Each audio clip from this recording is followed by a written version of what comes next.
Now we look at 2022. I want to tell my Republican friends, get ready, Val. You're going in for a problem. We have to keep making the case. And if we do, I believe we're going to win. Let me say this again for the president. We're going to win in 2022. There you go. So Joe Biden promises Democrats will win in 2022. A sweep. Really? Really? Joining us now, Arkansas gubernatorial candidate, former White House press secretary, and a dear friend, Sarah Sanders. Really? The Dems are going to sweep in 2022? Is that what you're seeing down your way or any other place? Not at all. Once again, Joe Biden shows that he is completely missing everything that is happening in the rest of the country. There is one thing, though, that I hope he said that he will actually do, and that is that they'll keep making the case, because the more they make the case, I think the more Americans are standing up and saying, oh my gosh, please stop, because they don't want any more of what Joe Biden and his administration are doing. I think it is going to be a massive red wave in 2022, both the House, the Senate, and certainly in governors' offices around the country. So, okay, I mean, Arkansas has elected Republicans and Democrats. They're going to elect a Republican next year. But, what are you hearing? Inflation, border problems, law and order, or the lack of law and order. What are people saying? Certainly every one of those things top of mind. Let's not forget Afghanistan, the total failure to deal with the COVID pandemic under this administration. Literally everything they touch, they screw up. Right. And people are looking for something different. And I think there are a lot of people, frankly, that have some buyer's remorse for voting Democrats into the White House and certainly helping them in 2020. And I think it's one of the big reasons we're going to see a massive shift back in favor of Republicans in 2022. You see these numbers, let's see, Harris, Harvard poll, Fabrizio is now polling for the Wall Street Journal.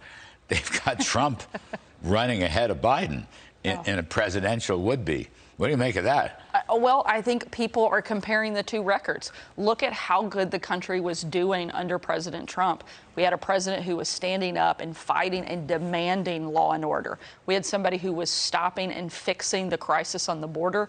The economy was strong. People were doing better under President Trump than they had been under Obama, and certainly far better than the country is doing under Joe Biden. And I think that comparison is giving President Trump the boost that he probably should have gotten back in 2020 and 2018 when he was implementing a lot of those plans that he promised to do on the campaign. Yeah, a bunch of us saw him a couple weeks ago at Mar-a-Lago. Brookie Rollins, Linda McMahon, myself. He was in good spirits. He gave a very good speech, I might add. I told him it was one of his better speeches.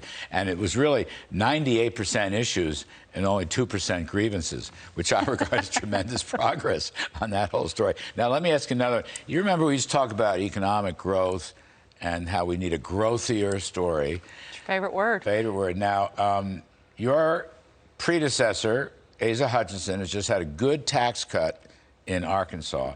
When Newt Gingrich was on the show last night, he wants Georgia to eliminate its personal income tax, and he listed off a bunch of states that do likewise, and I think knowing that you're likely to be governor. So can you eliminate the personal income tax in Arkansas? I think we can certainly work towards it. Governor Hutchinson and our state legislator had tremendous progress on that front, putting forward the biggest and passing the biggest tax cut in Arkansas history on personal income tax. And he's endorsed you. He has just this past week, and that is a good step. We have to be careful that we do it responsibly, but we absolutely can phase out over time the state income tax. We are sandwiched in between Texas and Tennessee, who, as you know, have no state income tax. And in order to compete with them and bring in business, we have to work towards that, and I think it's certainly doable, but we have to be responsible and methodical in that process. I think you're being very methodical and responsible, but you know me. I've never met a tax cut I didn't like, and it can never happen fast enough. But I mean, responsible, look, if you're going to be governor of the state, you have to do those things.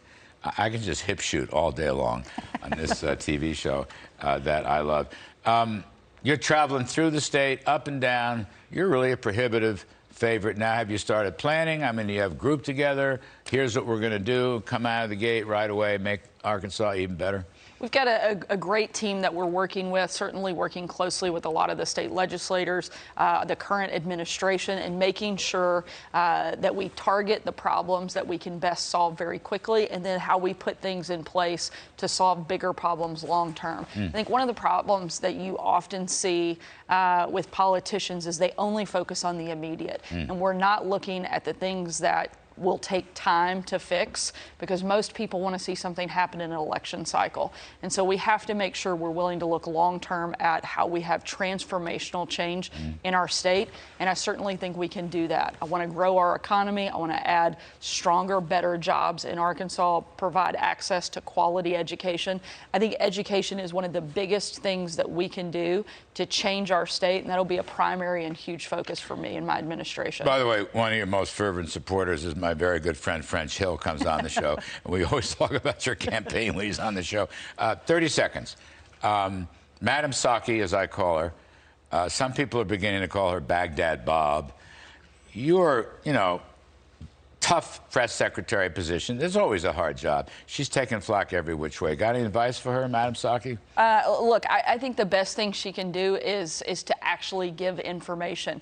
Her biggest challenge is that she frankly doesn't have a good story to tell.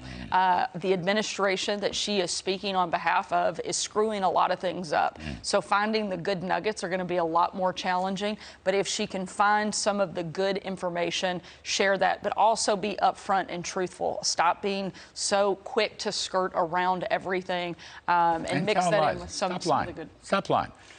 If there's no good answer, move on. I don't know. Move on. It's Stop one lying. I will say it's one of the toughest jobs that anybody can be in. And I had the benefit of working for a president who was actually doing good things for the country. So we had a good story to tell. And senior staff who loved you. Senior staff, we had the best team and we had the best time. And it's always good to get to join back with some of my favorites like you. I feel sorry for Psaki because she is selling one bad product. You know what I mean? And there's no way if you have a defective product. Sarah Sanders, everybody, running for governor of Arkansas. Best of the best. Thank you. Thank you, Larry. Take care.